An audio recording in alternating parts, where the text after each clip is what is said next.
Hello student, मैं एकता सिंह आप सभी का ज्ञान चैतन्य चैनल में बहुत बहुत स्वागत करती हूँ। आज के इस टॉपिक में हम अंग्रेजों से संबंधित महत्वपूर्ण फैक्ट देखने वाले हैं और ये जो सारे के सारे फैक्ट हैं वो मैंने कोसमोस पब्लिकेशन से लिया है, जो कि आपको बाज़ार में समथिंग 50 रुपये मूल्य में आपको मिल भी सकता है, तो आप उसको भी खरीद के पढ़ सकते हैं। तो यहाँ पर अंग्रेजों से रिलेटेड हम कंप्लीट करते हैं।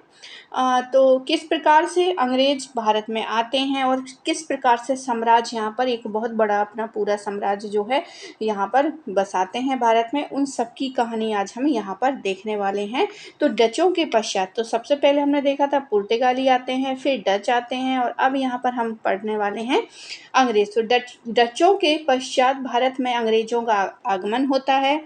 आगमन हो जाता है अंग्रेजों की। प्रारंभिक समुद्री यात्राएं जो हैं सुमात्रा, जावा और मलक्का के लिए हुई थी। उनका उद्देश्य मसाले व्यापार के हिस्से पर नियंत्रण प्राप्त करना था।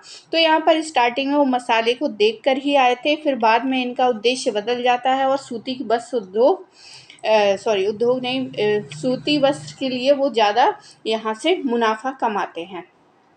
आगे देखते हैं। सितंबर 1599 में लंदन के कुछ व्यापारियों ने लॉर्ड मेयर की अध्यक्षता में लॉर्ड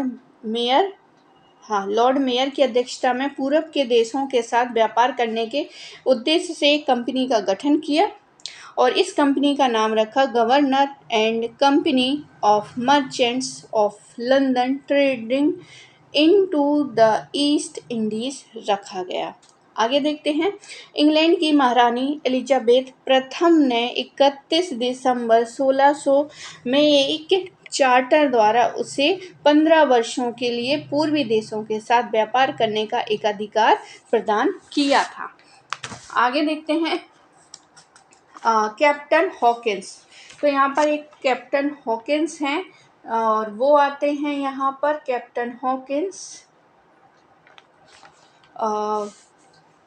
हेक्टर नामक प्रथम अंग्रेजी जहाज। तो यहाँ पर हेक्टर नामक प्रथम अंग्रेजी जहाज है और 1608 में सूरत बंदरगाह पर भी पहुँचता है। तो इससे पहले भी हमने देखा था कि एक जहाज है पुर्तगालियों का, उसका नाम भी क्या है, हेक्टर है, जिससे कि वास्को डी गामा काली मिर्च लेकर हेक्टर नामक जहाज से पुर्तगाली वापस चला गया था। तो हेक्टर नामक एक जहाज जो है, प्रथम अंग्रेजी जहाज, सूरत बंदरगाह पर पहुंचता है। अब इसका नेतृत्व कौन कर रहा था? तो कैप्टन हॉकिंस। तो बिल्कुल कंफ्यूज नहीं होना है।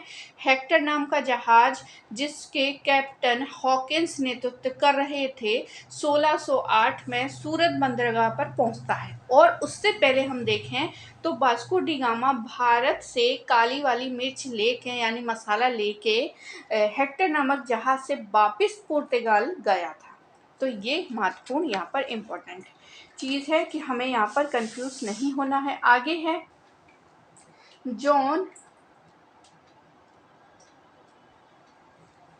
जॉन हॉकिंस प्रथम अंग्रेज थे जिसने समुद्र के रास्ते भारत की भूमि पर कदम रखा था। तो समुद्र के रास्ते पहुंचने वाले जॉन हॉकिंस थे और यद्यपि भारत आने वाले प्रथम अंग्रेज जॉन मिल्डेनहाल थे। मतलब ये मिल्डेनहाल जो हैं वो पहले भारत आ चुके थे और ये स्थल मार्ग से आए थे। मिल्डेनहाल जो हैं स्थल मार्ग से आए थे 1597 में। कौन से 1597 में?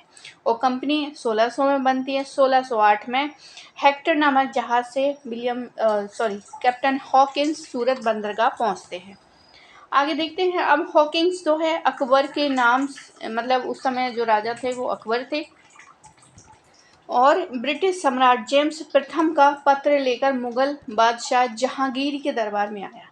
अब अकबर के नाम क्योंकि उस समय अकबर था जब ये पत्र वगैरह बनवा रहे थे, लेकिन जब वो भारत आते हैं तो शासक बदल जाते हैं क्योंकि बहुत समय लगता है, सालों लग जाते थे इंग्लैंड से भारत आने में। इसलिए यहाँ पर क्या हो गए, शासक बदल गए। कौन हो गए? जहांगीर बन जाते हैं और इस पत्र का नाम फ्रेंड्स था। तो ये भी पूछ सकता है एग्जामिनर कि हॉकिंस द्वारा जो एक पत्र लेकर आए थे जहांगीर के दरबार में, उस पत्र का नाम क्या था? तो फ्रेंड्स, मतलब वो फ्रेंड्स बनाने के उससे आए थे। आगे देखते हैं। 1611 में कैप्टन मिडल्टन ने स्वाली में, एक स्वाली का युद्ध होता है जिसमें पुर्तगाली जहाजी बेड़ा को परास्त कर देते हैं। कौन करता है? Captain Middleton. 1611 में पुर्तगाली पराजित होते हैं और इससे क्या होते हैं, जहांगीर बहुत प्रभावित होते हैं, क्योंकि उनको लगता है कि कई बार जहांगीर ने पुर्तगालियों से क्या है सैनिक सहायता प्राप्त करने की कोशिश की, लेकिन अब पुर्तगाली हार जाते तो उनको लगता है कि हाँ भाई अंग्रेज़ क्या है, बहुत बड़े वो हैं, शक्तिशाली हैं, ये हमारी मदद कर सकते हैं। तो ये यहाँ पर स्वाली के युद्ध में उसको पराजित कर देते हैं अंग्रेज पुर्तगाली जहाज को। आगे है 1613 की बात है। जहांगीर ने अंग्रेजों को सूरत में स्थायी कारखाना स्थापित करने की अनुमति दे दी 1613 में। हालांकि जो पुर्तगाली हैं, डच हैं, काफ़ी विरोध कर रहे थे, लेकिन उसके बावजूद भी उन्होंने क्या किया, सूरत में स्थायी कारखाना खोलने की अनुमति दी। इससे पहले 1611 में मूसलीपट्टनम में अंग्रेजों ने अपनी व्यापारिक कोठी स्थापित कर ली थी। तो सबसे पहले अगर व्यापारिक कोठी पूछी जाए तो अंग्रेजों की कहाँ थी? मूसलीपट्टनम थी। और जहांगीर ने उसको दी थी, कहाँ पे खोलने की आज्ञा दी थी? तो सूरत में 1613 में। आगे देखना है तो कंफ्यूज बिल्कुल नहीं होना है। पहली कोठी मूसलीपट्टनम है और 1613 में स्थायी तौर पर कारखाना स्थापित किया था सूरत में। आगे देखते हैं, मूसलीपट्टनम गोलकुंडा राज्य का प्रमुख बंदरगाह था। यहाँ से अंग्रेज स्थायी सूती वस्त्रों को खरीदकर फारस एवं बेंटम भेजा करते थे। तो यहाँ पर सूती वस्त्र इम्पोर्टेंट हो गया, जो कि डचों ने उसको श्रेय दिया था कि यहाँ पर सूती वस्त्र जो है भैया बहुत इम्पोर्टेंट है। मसाले तो ठीक हैं, लेकिन सूती वस्त्र भी यहाँ पर क्या है, हमें सोना प्रदान करेगा, यानी हमारे फ़ायदे में रहेगा सूती वस्त्र उद्योग। तो डचों ने स्टार्ट किया था और फिर इसको आगे बढ़ाने का काम जो है ये लोग करते हैं। सूती वस्त्र को खरीद कर कहाँ भेज रहे हैं? फारस भेज रहे हैं, बेंटम भेज रहे हैं अंग्रेज। आगे देखते हैं, 1632 ईस्वी में गोलकुंडा के सुल्तान ने अंग्रेजों का एक सुनहरा यानी गोल्डन फरमान जारी किया 1632 में। गोलकुंडा के शासक ने इसके अनुसार 500 पगोड़ा वार्षिक कर देकर व्यापार अनुमति दे दी गई। यानी कि गोलकुंडा के सुल्तान ने कहा कि भाई अंग्रेज, तुम हमको 500 पगोड़ा दे दो, और यहाँ से व्यापार करने की भरपूर छूट दे दी गई।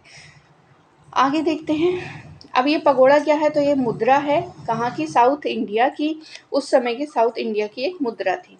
आगे 1639 में फ्रांसिस डे नामक अधिकारी ने चंद्रगिरी के राजा से मद्रास के पट्टे पर लिया तथा वहाँ एक किलाबंदी कोठी बनाई। इसका नाम फोर्ट सेंट जॉर्ज और फोर्ट सेंट डेविड जॉर्ज पड़ा। तो यहाँ पर क्या है, फ्रांसिस डे ने चंद्रनगर के राजा से एक ज़मीन ले ली और वहाँ पर किलेबंदी करके कोठियाँ बना ली, और जिसका नाम फोर्ट सेंट जॉर्ज और या फिर कहें फोर्ट सेंट डेविड जॉर्ज इसका नाम पड़ जाता है। आगे देखते हैं, अब तो हॉकिंस आ गए। अब आते हैं 1615 में सर टॉमस रो 1615 में जहांगीर के दरबार में आते हैं, और 1661 में इंग्लैंड के राजा चार्ल्स द्वितीय का विवाह पुर्तगाली के राजकुमार कैथरीन के साथ हो जाता है। तो अभी तो स्वाली का युद्ध हुआ था पुर्तगाली और अंग्रेज़ों के बीच, जिसमें अंग्रेज जीत गए थे। अब यहाँ पर क्या है, एक विवाह हो जाता है। कहाँ पुर्तगाली की राजकुमारी कैथरीन से इंग्लैंड के राजा चार्ल्स द्वितीय से। अब विवाह होगा तो इन्होंने क्या कर दिया, बम्बई द्वीप को किसके नाम कर दिया भाई? बम्बई द्वीप तो पुर्तगालियों ने चार्ल्स द्वितीय को दिया था। तो चार्ल्स द्वितीय ने अंग्रेज़ों को दे दिया कि भाई अब तुम वहाँ पर जाओ और इसको देखो। तो 1668 में देखें तो चार्ल्स द्वितीय ने बम्बई को 10 पगोड़े के वार्षिक किराए पर कंपनी को सौंप दिया। तो उनको तो दहेज में मिला था, वो इतने दूर आके उसको क्या करते, तो उन्होंने सोचा मैं ये जो व्यापारी हैं वहाँ पर उनको दे देता हूँ, उसके बदले वहाँ से पैसे ले लेता हूँ। तो यहाँ पर 10 पाउंड उनको मिलता था बम्बई द्वीप से, चार्ल्स द्वितीय को। आगे देखते हैं, बम्बई का गवर्नर गेराल्ड अंगियार है और बम्बई का वास्तविक संस्थापक भी गेराल्ड ओंगियार को ही माना जाता है। हुगली का अधिकार के पश्चात अंग्रेजों ने कासिम बाजार, पटना और राजमहल के कारखाने स्थापित किए, जबकि इंग्लैंड में स्वदेशी प्रतिद्वंदियों ने न्यू कंपनी नामक एक व्यापारिक संस्था का गठन कर लिया था। 1694 में हाउस ऑफ कॉमन्स के प्रस्ताव के अंतर्गत 1698 ईस्वी में दो अन्य नई कंपनियां स्थापित की गईं। इनमें से एक जनरल सोसाइटी तथा दूसरी English company trading in the east के नाम से जानी गई, और 1688 में स्थापित न्यू कंपनी 1698 ईस्वी में स्थापित जनरल सोसाइटी और English company trading in the east नामक कंपनी का 1708 में विलय। मतलब यहाँ पर बहुत सारी कंपनी है जिसको मिला के एक नई कंपनी बना दी जाती है 1708 में, जिसका नाम होता है the United Company of Merchant of the London trading to the East Indies का यहाँ पर जन्म हो जाता है। कंपनी का नाम है 1833। कंपनी का ये नाम क्या है, 1833 तक रहता है। मतलब यहाँ पर ये इतना जो लंबा चौड़ा नाम है वो 1833 तक रहता है। फिर 1833 में ये जो लंबा चौड़ा नाम है उसका नाम बदल के ईस्ट इंडिया कंपनी कर देते हैं। अब यहाँ पर बंगाल में प्रारंभिक गतिविधियां देखते हैं। तो ये तो कंपनी की कुछ बातें हो गई। अब कंपनी कैसे भारत में अपनी जड़ें जमाना शुरू कर देती है, कैसे, तो बंगाल के प्रारंभिक राजनीति के बारे में देखते हैं। बंगाल में सर्वप्रथम अंग्रेजों को व्यापारिक छूट 1651 1658 में उस समय प्राप्त हुई जब ग्रेवियन बाटन ने, जो कि बंगाल के सूबेदार शाह शुजा के साथ दरबारी चिकित्सक के रूप में था, ये एक लाइसेंस अंग्रेजी कंपनी के लिए प्राप्त किया। आगे है, इसके द्वारा 3000 रुपये वार्षिक कर के बदले में कंपनी को बंगाल, बिहार, उड़ीसा में मुक्त व्यापार करने की अनुमति प्रदान की गई। 1656 में एक दूसरा निशान मंजूर किया गया, इसके अंतर्गत बिना किसी बाधा के अंग्रेजों को व्यापार करने की अनुमति की पुनः पुष्टि की गई। कंपनी ने शाइस्ता खां से 1672 में एक फरमान प्राप्त किया जिसमें उससे कर अदा न करने की छूट प्रदान। तो यहाँ पे बहुत सारे फरमान धीरे धीरे प्राप्त करते जाते हैं, ताकि क्या होता है, उनका जो शासन है, मतलब शासन की दिशा में वो बढ़ते जाते हैं। मतलब एरिया जितना कवर हो जाएगा, व्यापार में बहुत सारी छूट मिल जाएगी, तो वो अपने पैर पसारने स्टार्ट कर देंगे। बादशाह औरंगजेब ने 1680 में एक फरमान जारी किया, जिसमें यह आदेश दिया कि कोई चुंगी के लिए कंपनी के कर्मचारी को तंग ना करे, ना ही उनके व्यापार में कोई बाधा उत्पन्न करे। तो यहाँ के कुछ छोटे मोटे व्यापारी थे जो तंग कर रहे होंगे, तो उनको क्या है, अंग्रेज ने कह दिया कि भाई तुम उनको बिल्कुल परेशान नहीं करोगे, ऐसा फरमान जारी हो गया उस समय। आगे देखते हैं, इसमें यह आदेश था कि अंग्रेजों से 2% चुंगी के अतिरिक्त 1.5 जजिया के रूप में लिया जाएगा। मतलब यहाँ पर जजिया भी अंग्रेजों को देना पड़ता था। आगे देखते हैं, अक्टूबर 1686 में अंग्रेजों ने हुगली को लूट लिया, परंतु औरंगजेब द्वारा पराजित होने के पश्चात हुगली से उनको भागना पड़ा। तो यहाँ पर क्या है, पंगा ले लिया उन्होंने औरंगजेब से, वो भी तो उनको औरंगजेब है यहाँ पर, वो उनको यहाँ से भगा देते हैं।